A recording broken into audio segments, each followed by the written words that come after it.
Before we dig into this video, viewer, discretion is strongly advised. The content shown is solely for educational and entertainment purposes. Nobody expects a megastar to stroll unannounced into a federal courtroom, especially not a megastar whose own name headlines movie premieres rather than legal dockets. Yet on a brisk Monday in Lower Manhattan, the double doors swung inward and Will Smith crossed the threshold alone. No agent, no entourage, just the rhythmic tap of dress hose on polished marble. Conversation died mid-whisper. Even the judge's gavel paused in midair. For nearly 2 years, gossip columns had peddled rumors that the Sean Diddy Combs investigation hid darker layers thick enough to choke careers if ever peeled back. But rumors are fogged. They drift until someone walks straight through them with a spotlight. Will did not bring a flashlight, he brought a flood lamp. He reached the rail, set down a folded sheet of paper, and addressed the bench without taking his eyes off Diddy. "Your Honor," he said, voice steady, "I wasn't summoned. I volunteered." 20 words later, hush money stretching back to decades began to evaporate like cheap cologne under stadium lights. The first words out of his mouth dissolved 20 years of hush money in seconds. But that was only the prologue. Court reporters trained for precision, but even their fingers hesitated the moment Will Smith cleared his throat. A ripple of uncertainty passed across their keyboards as the hushed courtroom awaited his first words. The bailiff had barely formed the syllables of Mr. Smith before Will was already standing. Right hand aloft, eyes locked on the man he once called a mentor. Diddy's familiar half-smirk faltered. A pulse began hammering in his jawline, small, but impossible to miss. Sensing the shift, the jury leaned in as one. Collective posture angling toward the witness box like sunflowers turning toward light. They understood instinctively that whatever happened next would redraw the contours of the trial. Will did not disappoint. "I thought silence bought safety. I was wrong," he said, words delivered with surgical bluntness that cracked the room open like a stun grenade. A pen rolled off the defense table and clinked to the floor, yet nobody bothered to retrieve it. Volunteering testimony carried a price only Will fully understood, and every soul in that chamber suddenly felt the bill coming due. Flashback to a hillside mansion overlooking the hazy sprawl of Los Angeles. The invite arrived embossed in platinum foil, an intimate birthday gathering for Sean Combs' celebration of family. In Hollywood, family is code for indebtedness with hors d'oeuvres. Will arrived at dusk. The sky blushed violet. Before the valet could park, a security guard collected every guest's phone under the banner of privacy. Inside, mirrored corridors refracted the low, almost tribal beat of down-tempo music. You could not tell where the walls ended or where the cameras, if any, began. Amid the dim, Diddy materialized, charismatic as a preacher, palm resting on Will's shoulder. "Now your family," he whispered, a smile gleaming like a well-sharpened key.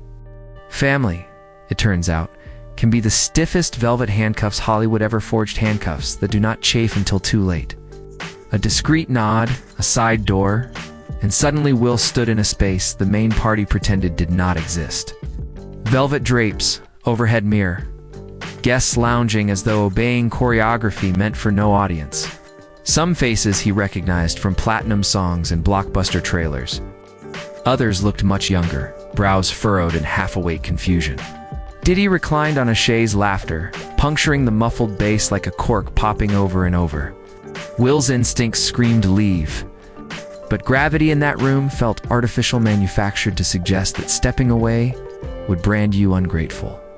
When he finally excused himself, the host's grin trailed him like a shadow. Escaping was easy until the next morning's envelope proved he had never really left. Arriving at Will's production office was a plain manila envelope, nondescript except for the weight inside. One USB drive, no note. Curiosity beat caution. The clip opened on a handheld shot, grainy off-kilter of Will slouched on a couch from the night before, eyes glazed. Off-cam voice, unmistakably Diddy's. That's how we keep him. 22 seconds of footage. Nothing explicit, but the implication was a pew-pew pressed to reputation. 12 hours later, tabloid blind attempt hinted that a certain action star enjoyed after-hours escapades inconsistent with his public image. Movie executives stopped returning calls. A luxury watch campaign dissolved mid-negotiation. Will understood the equation instantly. Silence equals stability, objection equals obliteration. Survival, unfortunately, looked a lot like servitude. The pattern repeated with mathematical cruelty. Will balked at another mansion invite.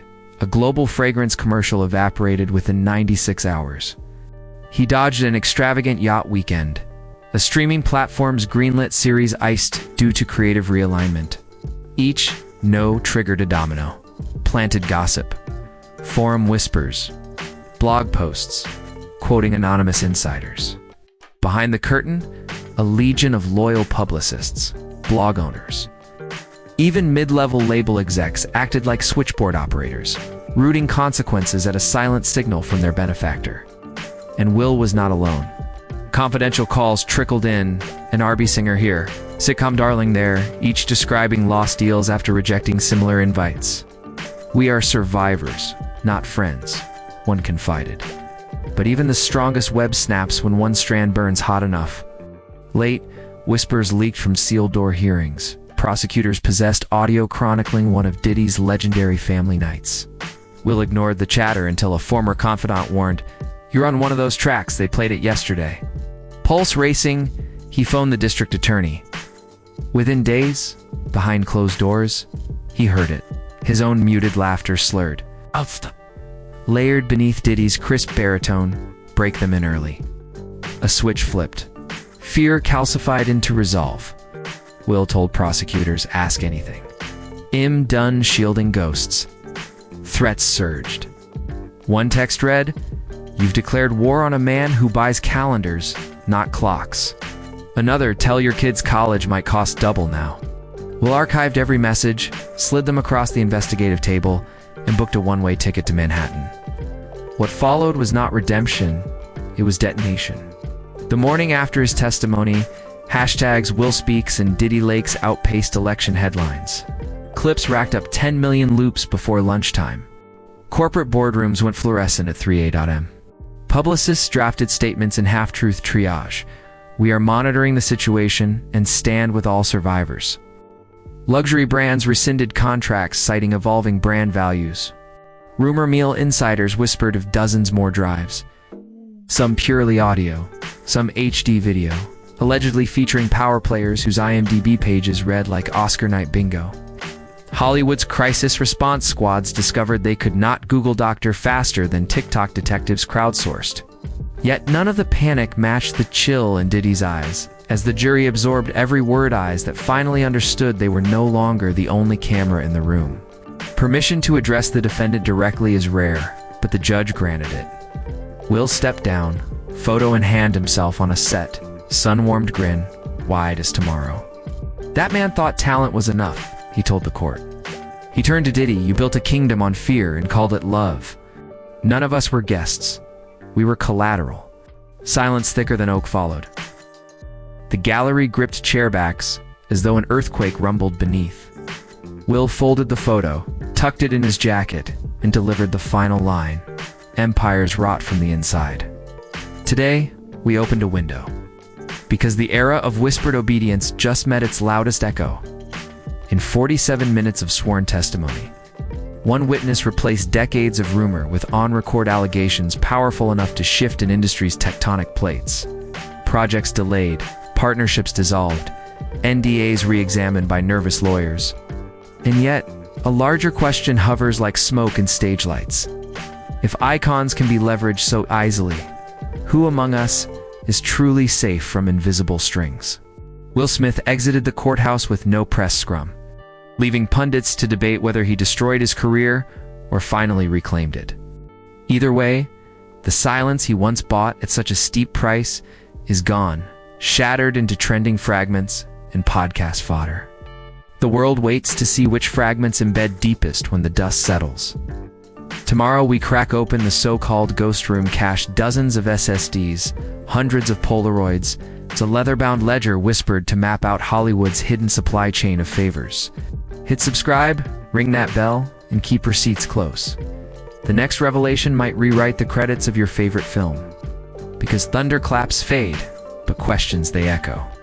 Drop your verdict in the comments, smash the like button if transparency still matters, and subscribe for the next chapter, because the names in that folder did not end with one man, and the final reel is still rolling.